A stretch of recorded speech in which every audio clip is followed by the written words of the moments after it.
Assalamualaikum warahmatullahi wabarakatuh. Selamat pagi semuanya.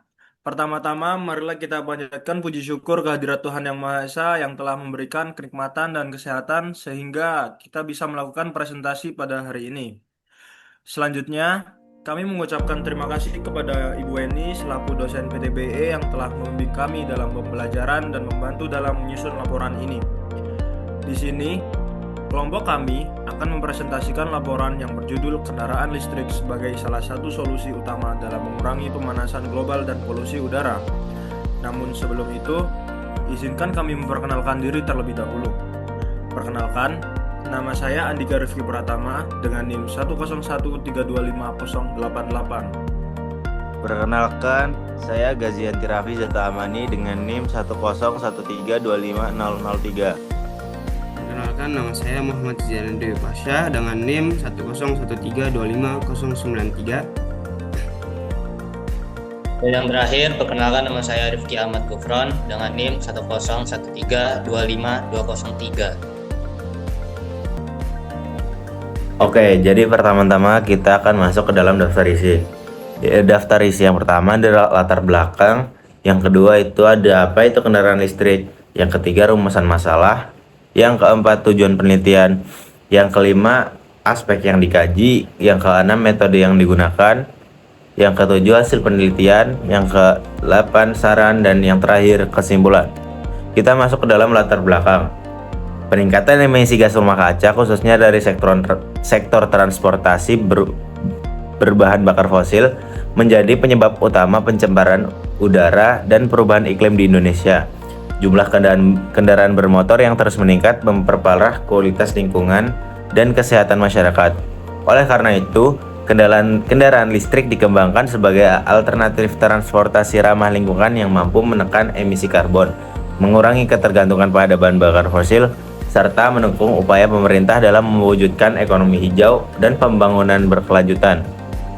Kita lanjut ke apa itu kendaraan listrik. Kendaraan listrik mencakup kendaraan yang menggunakan motor sebagai penggerak utama, yang biasanya ditenagai oleh baterai isi ulang. Contoh kendaraan listrik meliputi mobil listrik, bus listrik, dan skuter listrik. Setelah itu kita akan masuk pada rumusan masalah. Di sini kita ada 3 rumusan masalah. Yang pertama, mengapa kendaraan listrik dianggap sebagai solusi dalam mengurangi pemanasan global? Yang kedua, bagaimana peran kendaraan listrik dalam menurunkan tingkat polusi udara? Yang ketiga, sejauh mana penerapan kendaraan listrik dapat menggantikan kendaraan berbahan bakar fosil. Setelah itu kita akan masuk ke dalam tujuan penelitian yang dilanjutkan oleh rekan saya. Di sini kami memiliki 3 tujuan penelitian, yaitu yang pertama, menganalisis alasan kendaraan listrik menjadi solusi dalam mengurangi pemanasan global. Yang kedua yaitu mengkaji peran kendaraan listrik dalam menurunkan polusi udara. Dan yang ketiga yaitu mengetahui potensi dan tantangan penerapan kendaraan listrik di masyarakat. Selanjutnya kami memiliki 4 aspek yang dikaji dalam penelitian ini, yaitu perbandingan emisi kendaraan listrik dan kendaraan konvensional. Yang kedua, dampak kendaraan bermotor terhadap pemanasan global. Yang ketiga, dampak penggunaan kendaraan listrik terhadap lingkungan perkotaan. Dan yang terakhir, kebijakan pemerintah tentang pengembangan kendaraan listrik. Selanjutnya, kami memiliki 2 metode dan teknik pengumpulan data, yaitu data primer dan data sekunder. Data primer yaitu berupa laporan resmi, data statistik, transportasi, dan publikasi lembaga pemerintah tentang kendaraan listrik. Dan yang sekunder yaitu berupa buku, e-book, artikel ilmiah, jurnal nasional dan internasional, serta laporan penelitian yang relevan. Selanjutnya kita akan membahas hasil penelitian. Di sini kita mendapatkan data jumlah kendaraan mobil dan motor yang ada di Indonesia. Kita bisa melihat di sini setiap pergantian tahun itu Indonesia selalu mengalami peningkatan kepemilikan kendaraan mobil dan sepeda motor. Walaupun di tahun 2018 ini dia sempat mengalami penurunan dalam kepemilikan kendaraan mobil dan sepeda motor. Pada tahun 2018 di sini kita lihat kepemilikan mobil itu sebanyak 14.838.106. Lalu di tahun 2019 dia itu mengalami peningkatan lagi sebanyak 15.592.419. Di jumlah sepeda motor kepemilikan pada tahun 2018 dia mengalami penurunan sebanyak 106.836.985. Lalu pada tahun 2019 dia mengalami peningkatan lagi sebanyak 112.771.136. Nah, dari situ kita bisa menyimpulkan bahwa Indonesia itu masih belum siap dalam beralih kendaraan menggunakan energi fosil ke energi baterai seperti kendaraan listrik. Karena pada tahun 2020 sampai 2022 di situ dia mengalami peningkatan lagi kepemilikan kendaraan mobil dan sepeda motor, sehingga itu yang menyebabkan kepadatan jalan itu menjadi parah, terutama di ibu kota. Oke, kita lanjut ke slide selanjutnya. Oke, next. Di sini kita memiliki data peningkatan jumlah kendaraan listrik yang ada di Indonesia. Kita bisa melihat awal mula Indonesia memulai peralihan kendaraan yang awalnya menggunakan energi fosil ke energi baterai ini pada tahun 2020. Walaupun di situ masih motor listrik saja, mobil listrik di Indonesia mungkin saat itu masih belum produksi. Namun pada tahun 2021 itu kepemilikan kendaraan listrik seperti motor dan mobil itu mengalami peningkatan, yang dimana pemerintah sudah sadar akan baiknya peralihan energi kendaraan yang awalnya menggunakan energi fosil ini ke energi baterai. Lalu pada tahun 2022 kepemilikan kendaraan motor listrik ini mengalami perkembangan yang sangat pesat. Yang awalnya itu di sekitar 5.000 sampai 10.000 itu naik menjadi 25.000. Lalu yang mobil listrik ini mengalami peningkatan juga. Seperti halnya pada perusahaan yang ada di Bluebird.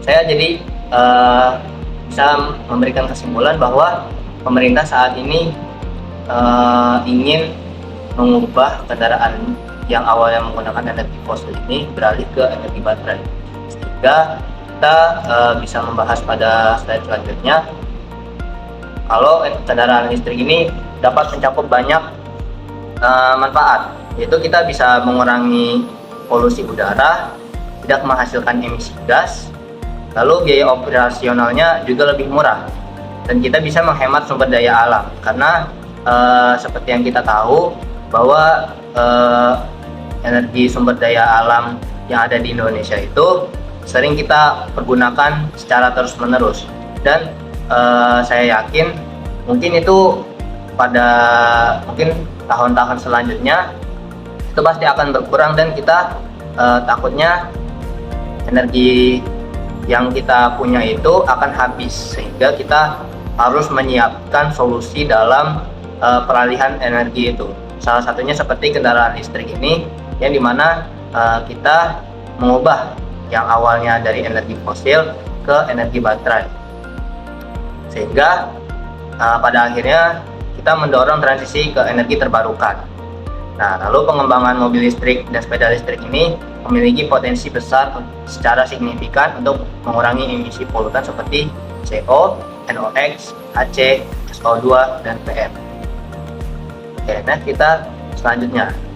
Dalam perkembangan kendaraan listrik ini kita juga mempunyai tantangan, yaitu dalam infrastruktur pengisian, yaitu ketersediaan SPKLU masih terbatas dibandingkan SPBU, sehingga menimbulkan range anxiety. Lalu yang kedua ada biaya awal tinggi. Harga beli kendaraan listrik masih relatif lebih mahal dibandingkan kendaraan konvensional. Lalu yang terakhir ada sumber energi. Pembangkit listrik Indonesia masih didominasi batu bara. Perlu transisi ke EBT agar benar-benar hijau. Nah, seperti yang saya sudah bilang tadi, energi sumber daya alam di Indonesia itu sudah kita gunakan secara terus-menerus dan tidak memungkinkan bahwa untuk tahun-tahun selanjutnya itu bakal terus ada. Jadi kita memerlukan adanya solusi seperti kendaraan listrik ini supaya sumber daya alam yang kita punya ini bisa kita simpan dan kita gunakan secara baik lah intinya. Selanjutnya, yaitu dukungan regulasi pemerintahan. Untuk mendorong percepatan adopsi kendaraan listrik di Indonesia, pemerintah telah memberikan berbagai bentuk dukungan regulatif. Salah satunya adalah melalui Peraturan Presiden Nomor 55 Tahun 2019 yang menjadi landasan hukum pengembangan kendaraan listrik berbasis baterai. Selain itu, pemerintah juga memberikan insentif fiskal seperti pengurangan pajak dan subsidi agar harga kendaraan listrik lebih terjangkau bagi masyarakat. Tak kalah penting, dukungan dari PLN juga sangat krusial, terutama dalam penyediaan infrastruktur pengisian daya yang memadai dan tersebar luas. Selanjutnya, yaitu dampak ekologis. Beralih ke kendaraan listrik bukan hanya soal teknologi, tetapi juga soal dampak ekologis yang sangat signifikan. Pertama, kendaraan listrik tidak menghasilkan emisi gas buang, sehingga mampu mengurangi polutan berbahaya seperti karbon monoksida, nitrogen oksida, dan partikel halus PM2.5. Kedua, motor listrik beroperasi nyaris tanpa suara, yang berarti bisa mengurangi polusi kebisingan di kota-kota besar. Dan yang ketiga, dari sisi efisiensi energi, kendaraan listrik jauh lebih unggul karena konversi energi listrik ke gerak lebih efisien dibanding mesin pembakaran internal. Selanjutnya ada saran pengembang. Meski dukungan sudah ada dan dampak positifnya jelas, masih ada beberapa hal yang perlu dikembangkan. Pertama, yaitu penguatan infrastruktur pengisian daya yang sangat penting atau SPKLU.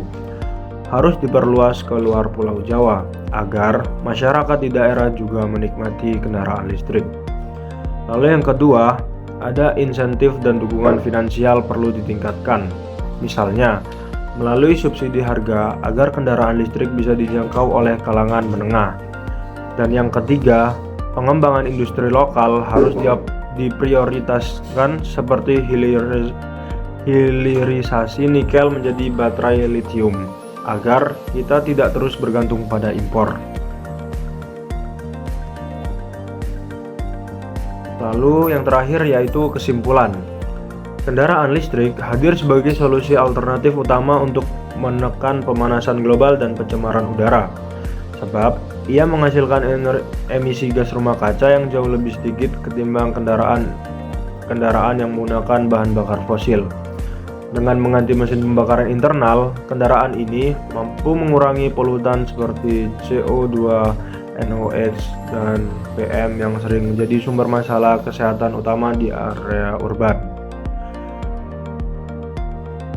Bantuan yang sering pemerintah lewat aturan dan fasilitas stasiun pengisian mempercepat penerimaan kendaraan listrik, sehingga mendorong peralihan ke arah energi yang bersih dan lestari. Di Indonesia, kemajuan sektor kendaraan listrik tidak hanya meminimalkan ketergantungan pada bahan bakar fosil, tetapi juga menciptakan kesempatan ekonomi hijau yang membawa keuntungan sosial dan lingkungan dalam jangka waktu yang lama. Oleh karena itu, kendaraan listrik adalah strategi penting dalam pengurangan emisi dan menghasilkan udara yang lebih sehat untuk generasi muda. Telah berakhir presentasi dari kelompok kami. Kami sangat terbuka apabila ada pertanyaan yang ingin diajukan. Apabila ada pertanyaan, bisa menghubungi kami melalui Ketua Kelas PTBE yaitu Alfred. Laporan ini mungkin belum sempurna, sehingga kami sangat terbuka dalam saran yang diberikan demi memperbagus laporan ini. Mungkin ini saja yang dapat kami sampaikan. Mohon maaf apabila ada salah kata. Wassalamualaikum warahmatullahi wabarakatuh.